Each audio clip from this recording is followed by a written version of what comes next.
Hey guys, my name is Eric Peng and I'm the founder of Daily Fantasy Nerd. We're going to go over a brief analysis of today's slate and how I'm coming up with my analysis for today's FanDuel players. So we'll start off by taking a look at the Vegas odds here.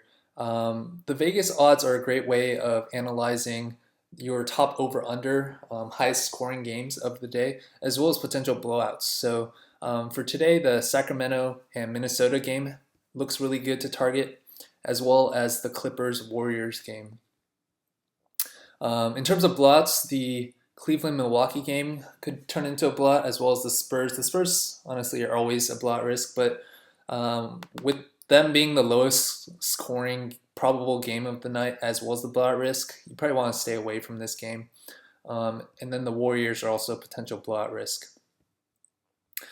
Down here in the players table, we can take a look at what I'm going to do first is sort by the like count. This is the Daily Fantasy Nerd user likes. So a decent sense, you can get a decent sense of the chalk plays for the day. So people really like Minnesota against the Kings, which makes sense given what we were talking about with the Kings playing poor defense and having a high scoring game. So this is a good way of getting an idea of who people like and who may be high owned on any given day. Another thing I like to do is sort by value, which is Daily Fantasy Nerds fantasy points per dollar ratio. Typically in cash games, you want to look for 5 to 6x value. And for GPPs, you want to look for 6x and above. So for today, you have a good amount of value plays that are above 5x value. And so these are kind of where you want to focus on in terms of building around your core high expensive players. So what I'm going to do is first sort by point guards and go position by position and talk about the players I like at each position for today. So we'll keep the value filter. The players at point guard I like today, I like Shelvin Mack. He's been, last 5 games, he's been on fire. He's been playing a ton of minutes since he's been traded to Utah. The one downside is Houston has a poor point guard DVP, or poor in the sense of playing against them because Patrick Beverley is a good defender. But you can also see that Shelvin Mack's been getting a lot more field goal attempts in his last few games compared to his season average. And if we dive into his game log, you can see that he's been super consistent lately. So I like Shelvin Mack. The one concern is that he's playing against Patrick Beverley, so that is somewhat concerning. So he's kind of like on my radar, but not necessarily a must play, but someone I do like a lot. Another player I really like is Brandon Knight. You can see he has a pretty high like count here. Brandon Knight's playing against the Lakers. Lakers have really poor defense. They have the worst defensive efficiency in the league, I believe. Great DVP for him. And if we dive into his game logs, he's been getting more minutes since he's been out. And last time he came out against the Lakers, he did really well. You can see here, we take the opponent fantasy point average. This is the fantasy point average scored for the last 2 seasons. So you can see Brandon Knight just has like a 50% boost over his season average against the Lakers. And we highlight games against today's matchup in green for you. So you can see earlier in the season, he had a 40-point outing and a 70-point outing. That is just ridiculous early in the season. So Brandon Knight is, I'd say, close to a must-play today, especially if you consider that earlier in the season, Eric Bledsoe was still playing. And so Brandon Knight's usage now is probably even higher than earlier in the season. So I wouldn't be surprised to see him go for above 40 fantasy points again. So I like Brandon Knight a lot. I'm actually going to go ahead and lock him in to my lineup. Another player I really like is Darren Williams. Darren Williams, Portland defense is subpar. He's been taking a lot of shots recently, especially the last 2 because if we actually go to Dallas, let's see, Chandler Parsons is out. And that last game, Darren Williams chucked up a lot of shots. To be fair, that was an OT game, but his usage rate should be increasing with Parsons being out. In fact, if we sort by usage here, you can see Parsons at a usage of 19. He's going to be replaced by someone else with a lower usage rate in that starting lineup. So you can probably expect Dirk and Darren to shoulder a lot more of the workload on offense. So this field goal attempt increase should be sustainable, and he's been doing better in his last 5 games. So I'm going to go back to point guards. Yeah, so I like Darren Williams also because historically against Portland, he's destroyed them. He has like almost double the fantasy point season average when you look at his average against Portland specifically. Now, one caveat there is that both Portland games went to OT this year. But you can see that actually Dallas plays a lot of OT games. All of these are OT. So I wouldn't be surprised to see him play a lot of minutes, and this will probably be another close game. If we take a look at the Vegas odds, Portland by 6 because it's at Portland. But Dallas is just a very consistent team that I don't expect this one to be a blowout. And if you look at that prior history, Darren Williams will probably play a lot more minutes in a close game, especially with Chandler Parsons out. So I like Darren Williams a good amount. It might be kind of a toss-up between, honestly, Mac and Darren Williams.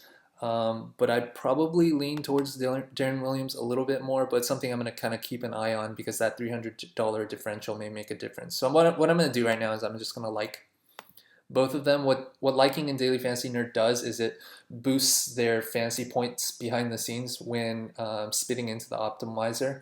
So it'll basically the optimizer will prioritize liked players a little bit more than non-liked players. Let's take a look at shooting guards. At the shooting guard position, I really like Zach LaVine today. It's a high-scoring game. PS, by the way, is the expected Vegas points scored that we calculate from the Vegas odds. The Kings operate at a very fast pace, poor defensive efficiency, very good DVP. The Kings, I think, are the worst at giving away 3-point shots and 3-point field goal percentage. So shooting guards tend to be able to take advantage of that the most. That's why the DVP here is so favorable. He's been getting a ton of minutes since Kevin Martin was released from the Timberwolves, and his field goal attempts has gone up slightly from his season average. And his last 5-minute fantasy point average has been pretty solid. If we dive into his game log, you can see that his minutes have been on the rise, or at least his minutes have been very consistent, and his fantasy point production has also been very consistent. So I'm going to lock in LaVine. There's a number of other potential options here. Wes Matt gets a boost in the same way as what we were discussing with Darren Williams because Chandler Parsons is out. Devin Booker looks like a pretty solid play against the Lakers with a solid defensive matchup, opposing matchup, as well as he's been taking a lot more shots, been getting a lot more minutes, and his last 5 fantasy point production has been pretty solid. So I'm gonna like Devin Booker, and there's a few other options to explore here. Jordan Clarkson, Will Barton, as well as just general value plays at the top here. At the small forward position, Rudy Gay is a very clear lock for me today. A good, decent defensive matchup. His field goal attempts are going to go up because DeMarcus Cousins is out today, so we can filter by the Kings, and I'm going to filter by usage. And you can see here that Boogie has one of the highest usage rates amongst all players. And that, with him being out today, Rudy Gay and Rondo are probably going to have to shoulder a lot of that workload. So I expect Rudy Gay's field goal attempts to go up considerably. So he's probably going to be a very highly owned play at small forward today. I also like Barnes today. Again, a very high scoring game. I think this is the highest scoring total of any team for the Warriors, particularly because he has done well historically against the Clippers. You can see his 26 fantasy points against the Clippers. And from a practical standpoint, I think a lot of that is because Doc Rivers likes to really aggressively guard Curry. And I think you'll see this for a lot of the top tier teams and coaches. They'll be really aggressive on Curry, which means that he's going to be double teamed a lot, which he'll usually make the intermediate pass to like Draymond Green, and then Harrison Barnes is oftentimes very open for the corner three, so he'll have a lot more opportunities to knock down that shot today. And with Andre Iguodala out, he's gonna be in line for fairly consistent minutes, above 30 minutes, and I expect this game to be close, even though the line is at 9.5, just because Iggy is out. And Bogut's also questionable right now. And Clippers Warriors games are always pretty intense, and people are generally very highly motivated. So I expect a close game there. So I'm going to like Harrison today. There are a few other intriguing options here. Gordon Hayward looks good with a poor defensive matchup. Or Houston has given up a lot of fantasy points to small forwards. Andrew Wiggins also looks good. High scoring game, poor matchup, or favorable matchup for him. Yeah, and let's move on to the power forward position. Today, Tyson Chandler is out, so that actually gives a lot of opportunity for John Lear and Alex Len. That's why we have their minutes projections higher than their season and last five. So they both look like very solid plays today. If we filter by Phoenix, we can actually take a look at the last. Tyson only played 12.5 minutes last game, and we can take a look at the February 19th to February 22nd to see how John Lear fared. So you can see that John Lear got about 18 to 20 minutes here, and very consistent fantasy point production, as well as last game he nearly got 9x value. So I like John Lear. Similarly, Alex Len, if we look at the 19th to 22nd, he performed pretty well. I like John Lear a lot more than Alex Len just because his price is a lot cheaper, but Alex Len has a ton of upside with Tyson Chandler out. So if we go back to the power forward position, I'm going to lock in John Lear, and I'm going to put a like in for Alex Len. Terrell Arthur looks interesting against a weak Philly defense. And there's a number of other decent value plays here as well. Cauley Stein with Cousins out should be in line for more minutes. Also Draymond, for the same reason that we were talking about with Barnes, could be a beneficiary of a lot of Curry double teaming. So that's something to keep an eye on. At the center position, Kosta Koufos is a big beneficiary of DeMarcus Cousins being out. So I like him a lot. He's probably my lock here. A close second, if you want to go expensive at the center position, is Karl-Anthony Towns. He's been taking a lot more shots recently and playing a lot more minutes over his season average with a high scoring game. And if we look into his game log, he hasn't performed that well against the opposition, against the Kings earlier this year, but that was with Boogie playing. So that matchup may have changed. Also, he's just, when you compare his early season performance compared to, the second half, he's really turned it on. And he's felt a lot more comfortable in the NBA. So he's a pretty strong play for today as well. Another solid play is Mason Plumlee. He's been getting a lot more consistent minutes with a lot of, he has huge upside. So that's someone I would keep an eye on as well.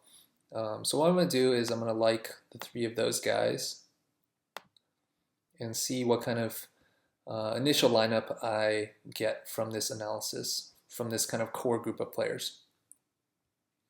So this probably won't be the lineup I go with, but it's a good way for you to get an idea of how to potentially use Daily Fantasy Nerd and analyze the players using the likes and locks.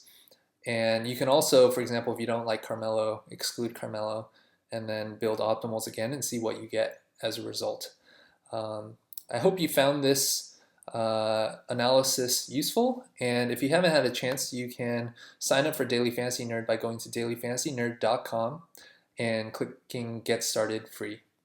Good luck!